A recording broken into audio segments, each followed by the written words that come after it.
असली माँ कौन, एक अद्भुत कहानी। यह कहानी 300 साल पहले की है। एक महिला को शादी के 12 साल हो गए थे, लेकिन उसे संतान सुख नहीं मिला था। बच्चे को पाने के लिए उस महिला ने न जाने क्या क्या उपाय किए थे। डॉक्टरों के पास गई थी, बाबा भक्तों के पास गई थी, जिसने जिस मंदिर, जिस मस्जिद, गुरुद्वारा या चर्च में जाने के लिए कहा उस हर जगह गई थी। जिस भगवान का नाम लेने के लिए कहा उस भगवान का नाम लिया था, और जितने उपाय या उपवास करने के लिए कहे सब किए। कहते हैं ना कि अगर दिल से और तन मन धन से कोई चीज चाहो तो मिल ही जाती है। इस महिला को भी उसकी तपस्या का वरदान उसके बेटे के रूप में मिल ही गया। 12 सालों की दुख, दर्द और पीड़ा अपने बेटे का चेहरा देखते ही सुख, खुशी और संतुष्टि में बदल गया।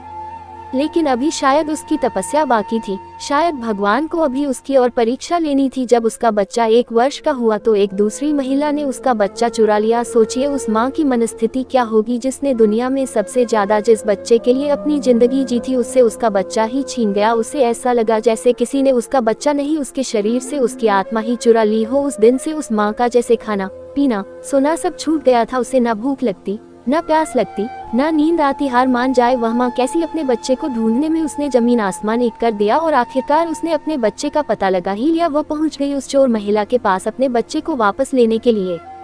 जब बच्चे की माँ ने उस चोर महिला से अपने बच्चे को वापस पाना चाहा तो वह महिला ऐसा जताने लगी जैसे वह उसका खुद का बच्चा हो। जब बच्चे की माँ को लगा किसी भी तरह से बात बनती नजर नहीं आ रही है, तब वो इस मुद्दे को राजा के पास लेकर गई। राजा के दरबार में दोनों महिलाएं हाजिर की गई। दोनों ही महिलाएं उस बच्चे पर अपना पूरा हक जताने लगी।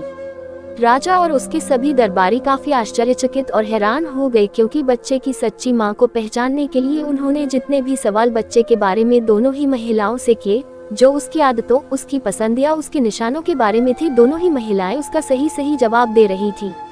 जब इस समस्या का समाधान निकलता नजर नहीं आ रहा था तो राजा ने अपने खास और सबसे समझदार मंत्री से इसका निराकरण करने के लिए कहा।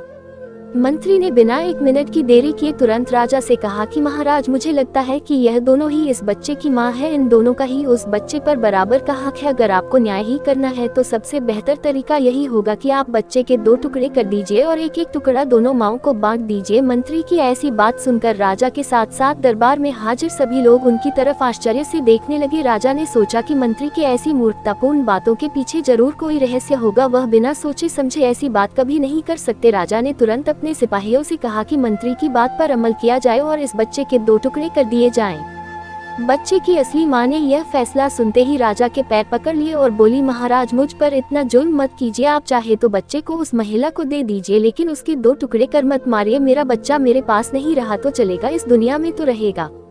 मंत्री जी ने राजा से कहा, महाराज, यही उस बच्चे की असली माँ है, और जो वहाँ पर शांत खड़ी है वह है चोर। राजा ने तुरंत उस बच्चे को उसके असली माँ को सौंपने के लिए कहा और उस चोर महिला को फांसी की सजा सुनाई। बच्चे की असली माँ को उस दूसरी महिला पर जिसने उसका बच्चा चुराया था दया आ गई, क्योंकि उससे मिलने के बाद उसे यह पता चला था कि वह भी उसी परिस्थिति से गुजर रही थी जिससे वह 12 सालों से गुजरी थी। इस महिला ने अपने बांझपन के चलते अपनी गोद भरने के लिए उस बच्चे को चुराया था, और चुराने के बाद भी वह उस बच्चे को अपने खुद के बेटे की तरह प्यार करती थी। बच्चे की असली माँ ने दरबार में विनती कर उस महिला को माफ करने के लिए कहा। दोस्तों, यह कहानी हमें बताती है कि कैसे एक माँ अपनी औलाद के लिए कुछ भी कर गुजरती है, और यह भी सच बात है कि एक माँ का दर्द दूसरे माँ से ज्यादा कोई नहीं समझ सकता। आशा है कि आपको ये असली माँ कौन एक अद्भुत कहानी पसंद आई हो तो सब्सक्राइब करें। धन्यवाद।